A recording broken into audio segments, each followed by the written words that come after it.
I want to take a minute and thank you for your interest in this Caregiver Support Masterclass. I'm excited to take this journey with you.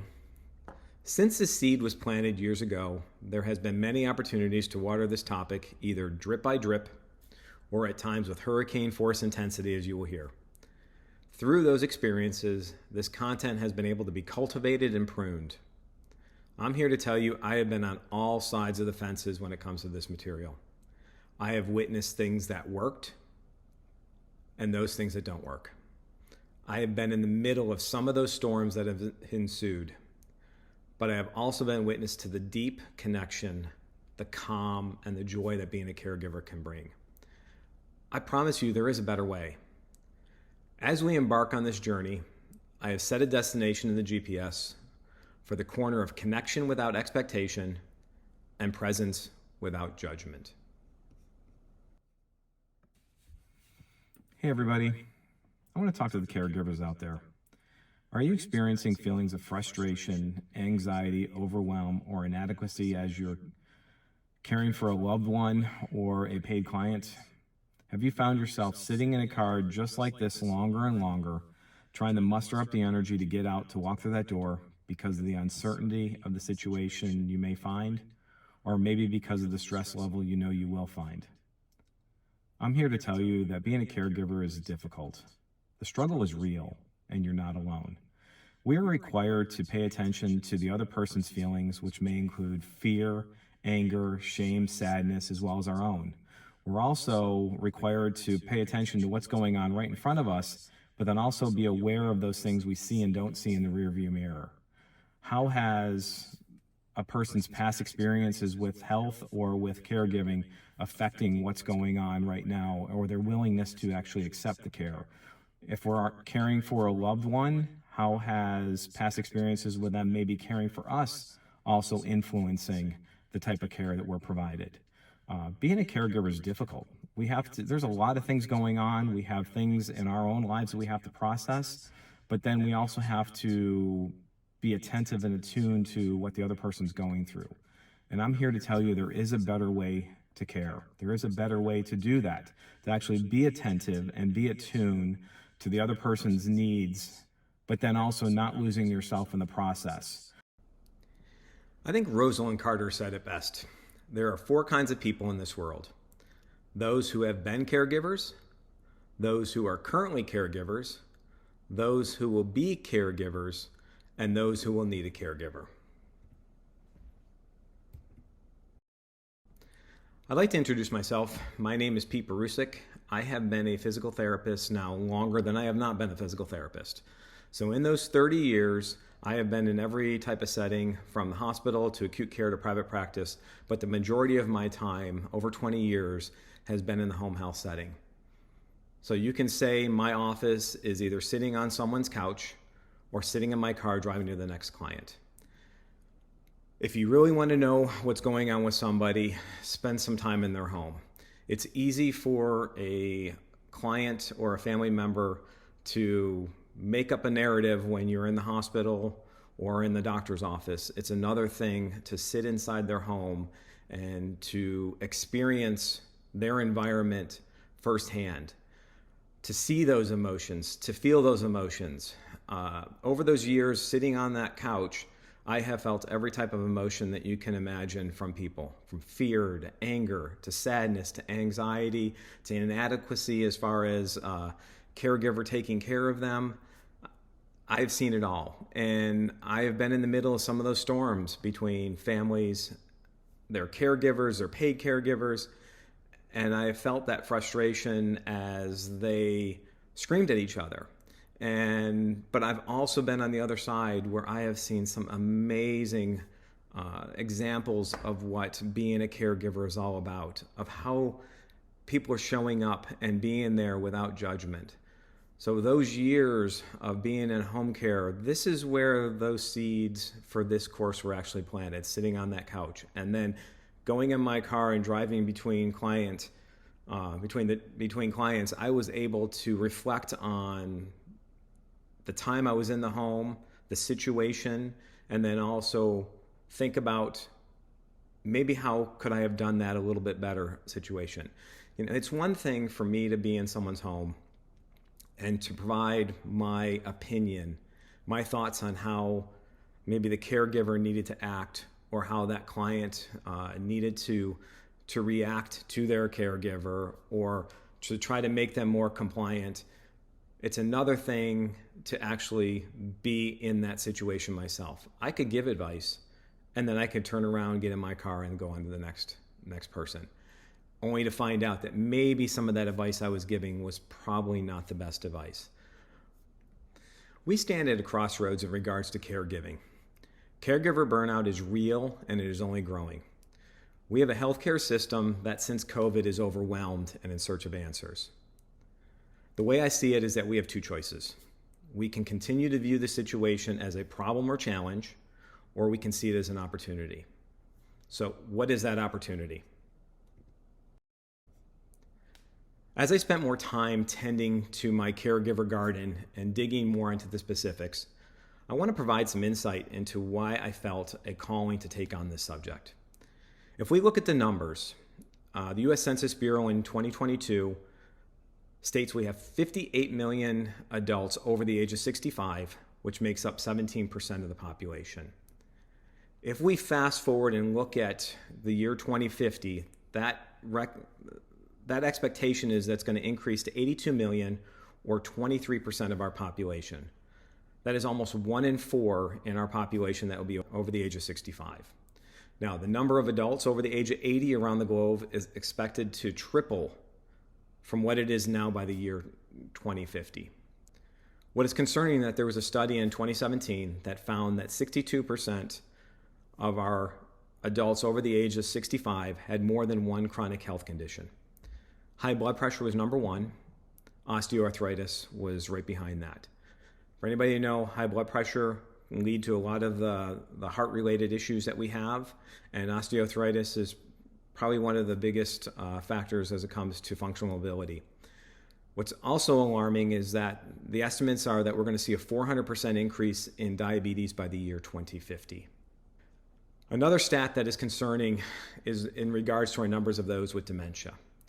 Worldwide numbers are from 2019 increased from 55 million are expected to increase to 139 million people worldwide by the year 2050. Now, the cost of dementia worldwide, it's going to triple from 2015 up to the year 2030, which is right around the corner at $2.8 trillion.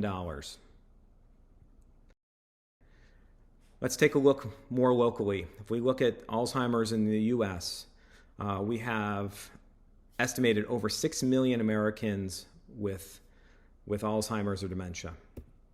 That cost in 2022 was $345 billion. Here's a stat, though, that I don't think most people know, is that Medicare and Medicaid are expected to cover $222 billion of that, which is about 64%, while out-of-pocket spending is expected to be around $87 billion. In addition, we have 11 million people providing unpaid care. If we were to get a dollar amount for that, that would total to about $339.5 billion in unpaid caregiving. You may be asking, why can't we just hire more paid caregivers? Well, unfortunately, if you ever heard, there's a thing called the Great Resignation, that in 2022, we had 47 million workers leave their jobs. Now, this is all industries. This is not just healthcare. And when they took a look into what were the reasons why, a quarter of them, 26% of them, cited a lack of flexibility, and also 26% of them also cited a lack of support for health and well-being. As they further looked at things, they saw 3 main reasons why people left their jobs. Reshuffling. 48% of them just changed industries altogether. Again, this is not just healthcare, but they just decided what they were doing was not what they wanted to do, and they changed. Another portion were reinventing themselves. They were going from full-time, and they were cutting down to either temporary, part-time, or they were starting their own businesses. And then the third group was just reassessing the situation and realized that it was more important for them to care for a child, for their elders or just for themselves. We also saw that in 2021, our caregiver turnover rate was 64%. So these are those frontline workers. These are those home health aides in all settings, all the way across the board. 64% of them decided that they just didn't like that job and they changed. We also saw between February of 2020 to September of 2021, 20% of the healthcare workers actually quit their jobs. AARP took a look at the economic value of unpaid family caregivers in the year 2021.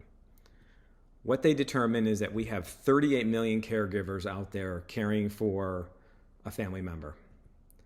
An average of 18 hours of care per week, which equates to about 36 billion hours of care over a 1-year time frame. Approximate value was $600 billion. And they estimated the average value of $16.59 per hour. If this were a live course, I would be asking for a show of hands if anybody was able to pay for a caregiver at $16.59 per hour. I think the average is $25 to $30. So I think we're undervaluing the unpaid caregivers at this point. I think that value is much higher. So missed opportunities. So you think we have all these unpaid caregivers out there.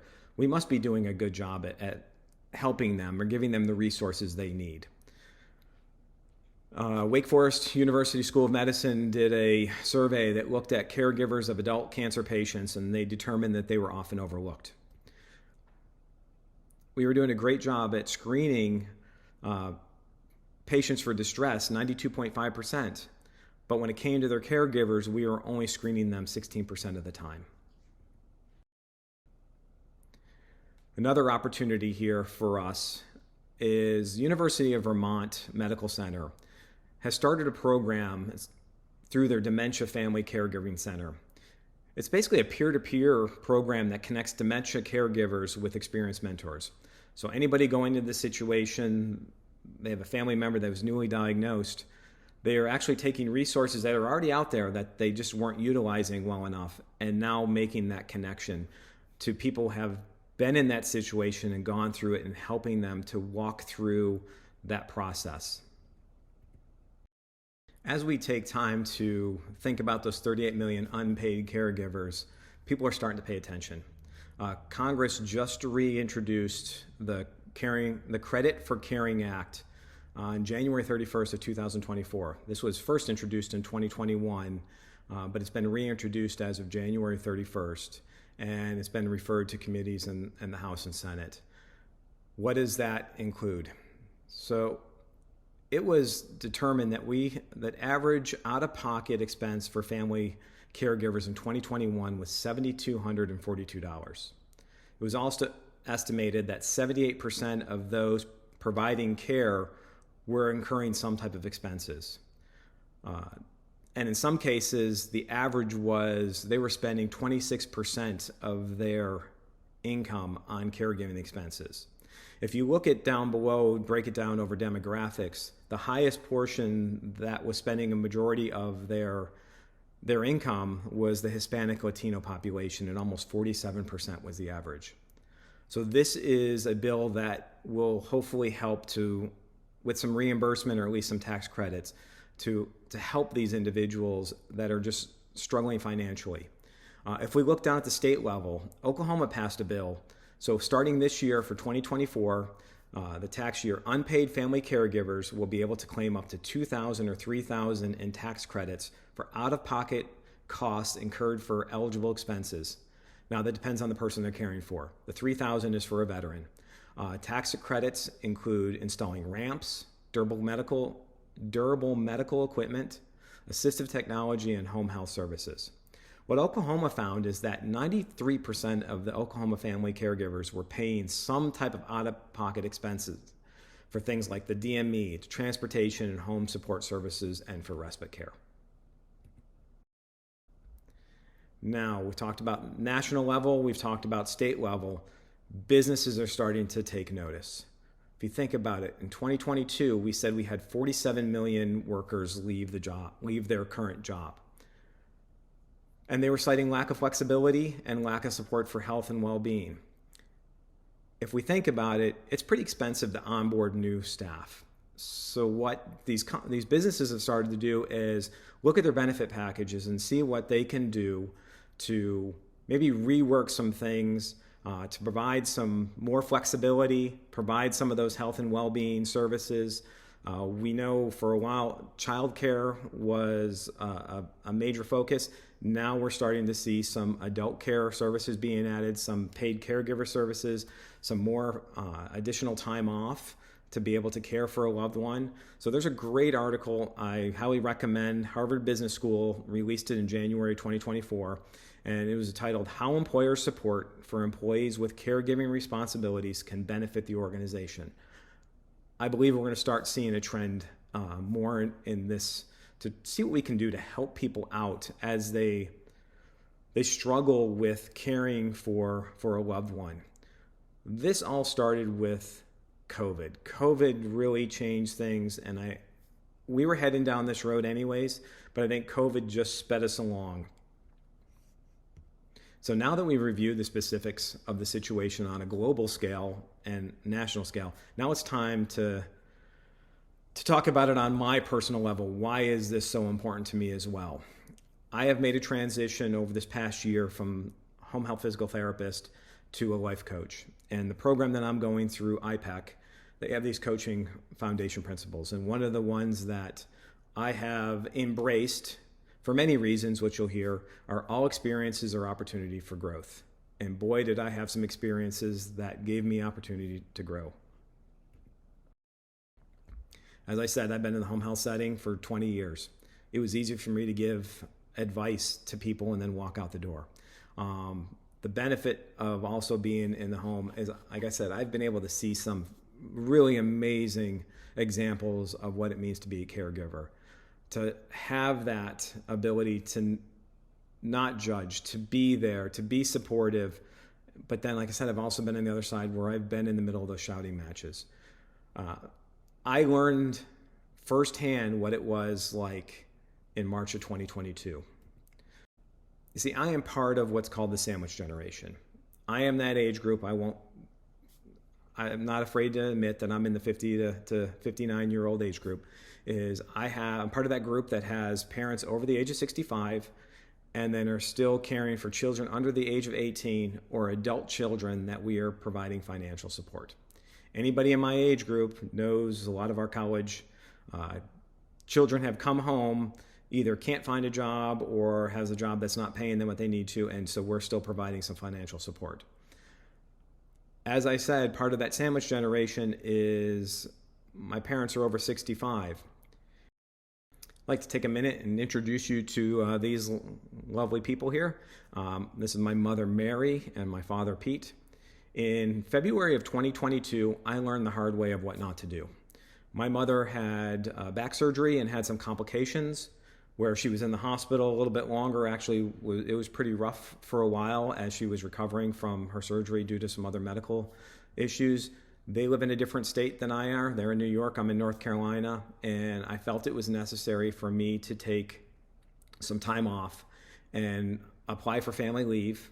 So I became part of the segment of the population that the Pew Research Institute in 2016 discovered that 48% of those surveyed either had taken time off for family leave or were expecting to take time off. So I actually applied for family leave, took off about 3.5 weeks, went up to be with my parents while my mom was in the hospital, transitioning to nursing home and coming home. As I say, I learned things the hard way. They have nice smiles on their face there. But I came in, man on a mission. I was son that lives out of town, Pete. I was Mr. Fix-It, Pete. I was on a mission because I can't quit my job, son. I have to get things done because I have to go back home. And in that time, it was about me getting done what I felt that I needed to do. So as my mom was in the nursing home, I proceeded to make every modification to the home that I felt was appropriate and necessary at the time to make it safe for them to function when I was not there, which included cleaning the house, rearranging the furniture, taking her bedroom from where it was, moving it down to a lower level where she did not have to do stairs.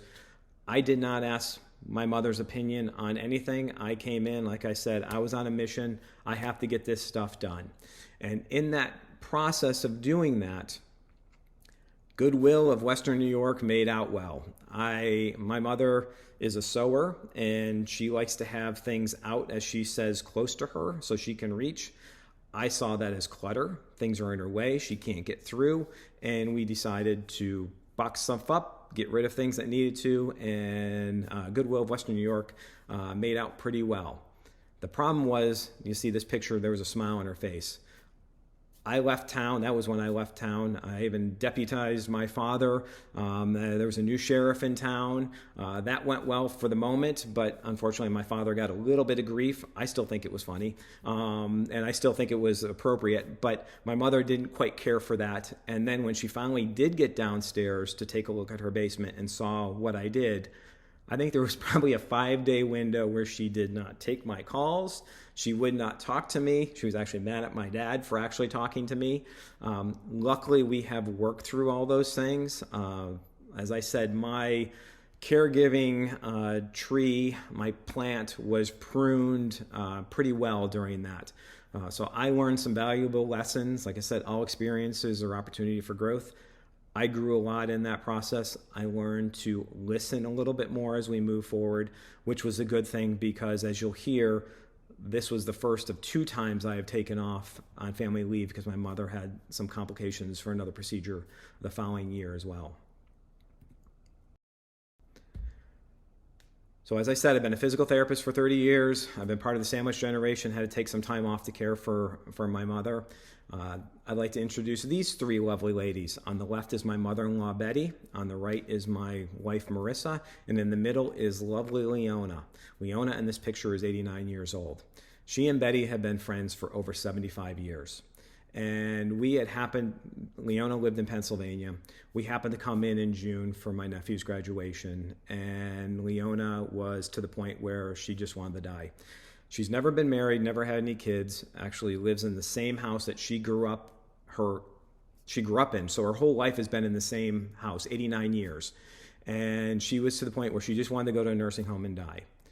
Well, my mother-in-law, being the bonus sister, as she called her, said, no sister of mine is going to live in a nursing home. You're coming to live with me in Florida. We packed Leona up. First of all, asked her if she was willing to go. We packed her up, and this smile you see on Leona's face, this is her first plane ride that she's ever taken at 89 years old. We flew her to Florida in September. This is September of 2021, Florida, Florida. My mother-in-law takes care of her. She's a retired nurse, best caregiver in the world that you can have. She cared for 2 husbands up until both of them passed away. And so it's her role. Her role is the caregiver. So she took care of Leona.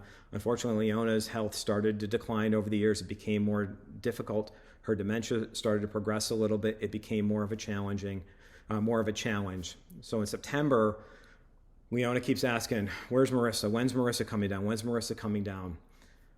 We get off the phone. We say, okay, we're going to fly you down there. My wife flies down on a Friday.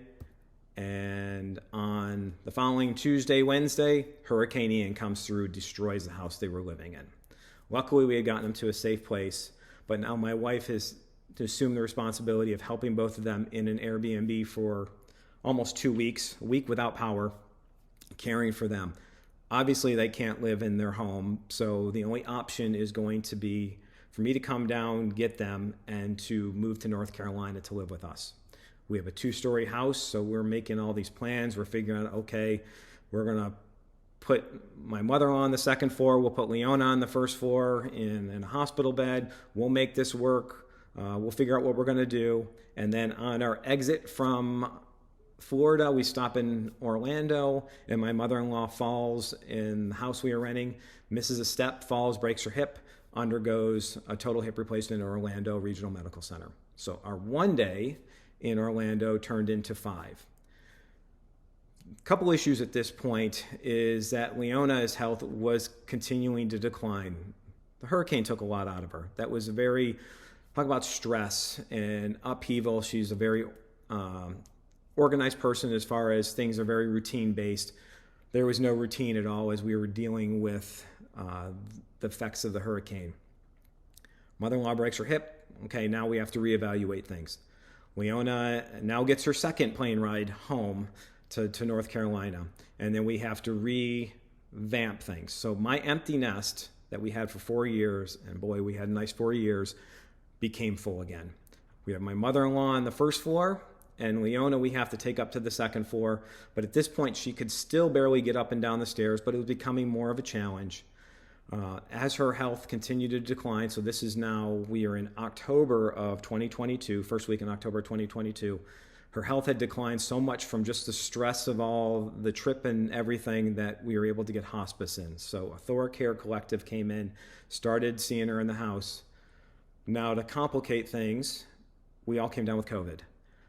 My wife first, then I got it, and my mother-in-law got it. So that I will honestly say that was the sickest I've ever been in my entire life. But caregiving doesn't stop when you're sick. Luckily, my wife and I kind of overlapped a little bit in there, so we were still able to care for Leona. Unfortunately, Leona did get COVID. There was nothing we can do. We did recover, but it was a steady decline, unfortunately, for Leona. This time period from would have been October 10th, 11th through the end of November was, as I say, caring for somebody that you don't know. We had to process things that were happening on a moment's notice right there in front of us, but we also had to be aware of the things we saw and did not see in our rearview mirror. Even though my mother-in-law knew her for 75 years, spent time with her for a year, do you really know somebody unless you're with them every single day, 24 hours a day, 7 days a week? And then you add in frustration of her declining health-wise. So we saw, and then you add in the dementia component. It was a challenge, but it was also the most amazing time. Those 6 weeks that we spent with Leona of learning what she needed and listening to her. And we'll get into later on when we start talking about communication and verbal and nonverbal. Even with dementia, she picked up on everything. So when we went into that room, we had to be mindful of what we were there and what our motivation was and how were we going to care for her. I learned so much in that time frame that was so valuable and just amazing, because as we continue to be with her and as she declined and as we're caring for my mother-in-law and caring for Leona and still trying to work in the process and then still try to obviously recover from COVID, there were some challenges in there. But we saw this as an opportunity to help Leona as she became closer and closer to the end stage. We were able to, after COVID, she declined so much where it came to the point where we had to transfer her to hospice house. But the thing was, my wife and I were able to be there with her almost on a daily basis, and then to be able to help walk her across the finish line of life, which was probably the most amazing experience I think I've ever had. To be there and to lose that judgment of what I needed, but to be able to be there for her and to be able to provide the love, the support, the compassion, but also to, try to process what was coming in, but then realizing there were some things that we didn't see that we really to this day still don't know what they were. And we'll talk about that in an upcoming module, is those influences. What are those things that we bring to the table? So that was an amazing experience. So as I said, she passed away end of November. We were able to be there with her, which was, again, truly a remarkable experience to spend that time with her and to provide her the value and the love that she needed as she crossed the finish line of life. As I said earlier, my mother had another back surgery, and then she had some other complications from this time some multiple falls, which again required me to take some time off. So in May of 2023, I took another 3.5 weeks off of work and went up to Buffalo to spend time. But this time I came in with a completely different perspective than I came in that first time. I was son Pete, and I did what any good son should do. I brought in both of my sons. I brought in the grandsons. So Matt, and the left picture on the top, the oldest one came in, spent about a week and a half with me, and then he left, and I brought the other son in for about a week and a half, Jacob, who spent some time. And during this time, I came in without an agenda. Actually, the one agenda was just to be there and to provide the care and love that my mother needed without me projecting what I thought she needed, which was a challenge, I'll be honest. It is not always easy, but I did my best. And it was a much better situation, enough so that through her decision with my son Jacob was to go through things. And actually there were times I caught her downstairs by herself going through some things to give to Goodwill. The other benefit out of this time is that she had not been to church since really pre-COVID. And so she had asked me to take her to church. So we were able to get her to church, which was great because she was able to see friends of hers that she had not seen in years. So it was an amazing experience. She never not took my phone call after that. Everything was really, really good. We had such a great experience, and again, all those experiences were opportunities for growth. Now, I wish that was all I have to talk about, but it's not. So that was May of 23. Fast forward a few months to August of 2023, I became a care partner for my wife. In August of 2023, my wife was diagnosed with breast cancer. So all these steps over the past 2 years were preparing me for this role. My transition from a physical therapist to a life coach also prepared me for this. A spiritual awakening that I went through earlier that year also prepared me for this. So I was able to connect without expectation. I was also allowed to be present without judgment. I allowed my wife to drive the car. I was there to ride along with her. I was there to encourage her. I was there to champion her. I was there to acknowledge and validate her. I was there to just be present with her. And it was amazing. And the thing that was so interesting is that she took on this experience of breast cancer as an opportunity herself. She used that to lean more into her faith.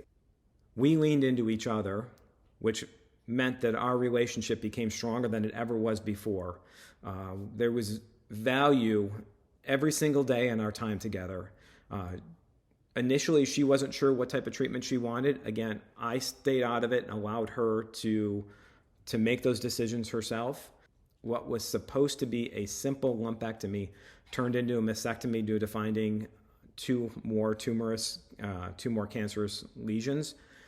And so she ended up going through a mastectomy and then radiation treatments. And the thing is, as I said, we leaned into our faith and we leaned into our relationship and we leaned into just that time of being together that people were amazed. It was interesting to me is how many people said to us, I can't believe how good you guys are doing.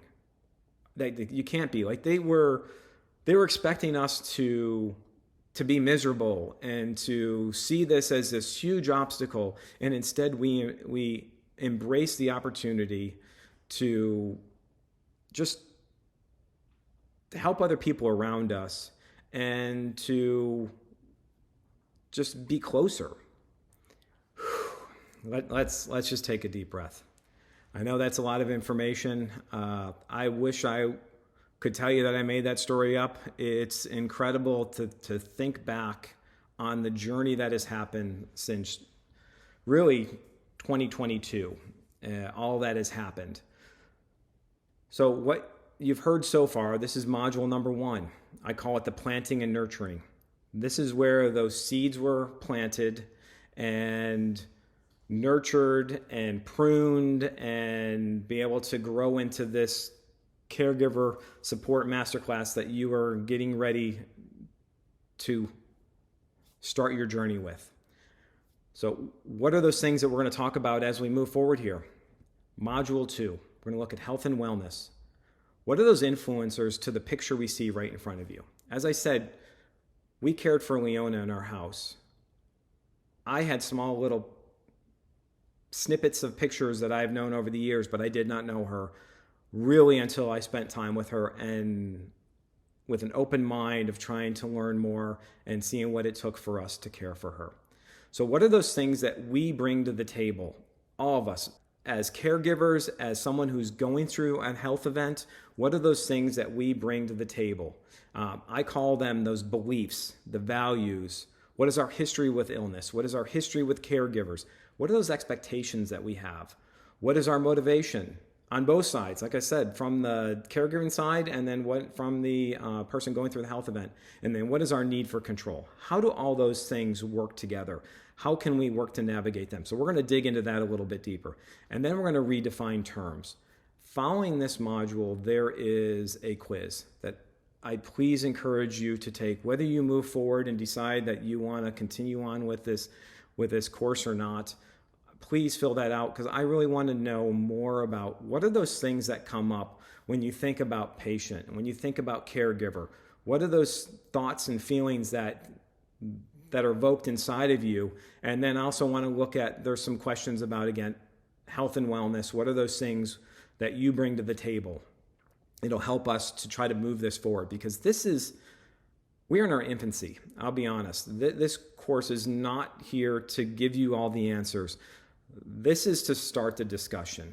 There are many, many things that we need to do to progress this. We are heading down a road. We have a train barreling down the tracks, and we need to figure out what we can do before we crash.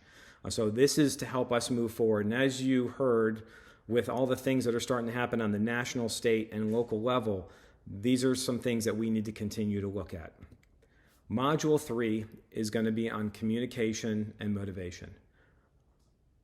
What does our nonverbal and verbal communication look like? How can we make sure that we are optimizing that and being fully present for somebody? And that's on both sides. So this, again, the main focus of this course is caregiver support. But really, this comes from both sides. I think we can learn on both sides of the equation, because as we think about Rosalind Carter's statement, we're going to be caregivers, but then also there's going to be a day where we're going to need caregivers. So the more we learn about this whole process, the better. And then we talked about, we'll get into the motivation. What is the motivation? Module 4, we're going to talk about self-care. Part of the thing, we are not doing a good job to care for ourselves as we are caregivers.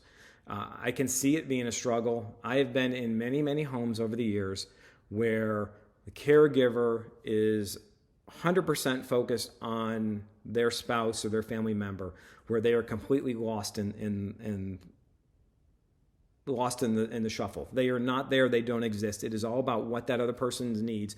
You ask them how they're doing, they're telling you about the other person. So what do we need to do to work on that self-care? The other thing that happens is that they're so focused on that other person, when something happens to them, they go into the hospital, or they, God forbid, they end up passing away, that other person has lost their identity, and they have to figure that out. So what can we do as far as self-care? And it's not going to be as simple as me just saying, hey, you need to exercise, and you need to meditate, or you need to pray more. There are some things that we can do to work on self-care. Coping mechanisms is going to be some of those things that we're going to talk about, because I've seen some very unhealthy coping mechanisms as well, as far as unhealthy self-care that some people are doing. So we'll dig into that a little bit more. Module 5, we are going to spend time going over techniques. What are those things that I used that second time that when I went in with my mother and my father, as I helped them to try to navigate the situation they were in, and some of the caregiver burnout that my father was going through as he was caring for my mother? What were those things that I tried to do to just help alleviate them? And then also, what are those things that I used with Leona when she was in our situation, and then also those things that I was able to help my wife as she navigated her health event. Module 6, we're going to look at creating a vision for success. This is where we're going to lay out a vision statement or a mission statement. What are those things that, as a caregiver, that you are going to bring to the table? A reminder on a day-to-day basis, this is what I'm going to do. It is so hard to get caught up in the moment and have to try to process something that's going on, and you react instead of actually analyzing the situation and taking a step back and seeing what is maybe a better avenue to take, or a different way to approach the situation. So we're going to create a vision for success. And then module 7, we're going to look at some resources. This is where we are going to work together. This, like I said, this is in the infancy. What are some things we need to do as far as setting up some workshops? Are there some resources like the University of Vermont that has that peer-to-peer mentorship? There are some things that I will lay out that maybe they're not in your local level, but maybe there's something that you can help start up. So what can we do as far as resources where we can work together? Also, as I said, I am a life coach. I am here. This is my specialty as far as health and wellness and helping people to navigate this situation. It is difficult. Like I said, I have been there. I understand the frustration that many of you are going through. But then, like I said, I've seen how beautiful that it can be and the joy that it can bring to be able to be there for somebody as they make those final steps of their journey of life. So I'm going to leave you with 2 questions. The first one, as you consider maybe a situation you're in right now, what is the pain or cost to remain as is? What are those things, if you think about it, if I came in that second time the same way I came in with my mother, where would we be right now? How many days would she have not talked to me this time? What would our relationship be like? So what is the pain or cost to remain as is? And then the last question I have is, what are the benefits of making a change? What are those things that can improve by you actually realizing that there's a need for a change? As we move forward and through this course, you've heard the things that we're going to talk about. I would love to have you continue this journey with me. Please fill out the questionnaire, please fill out the quiz after we're done with this section, and I appreciate your time. Thank you.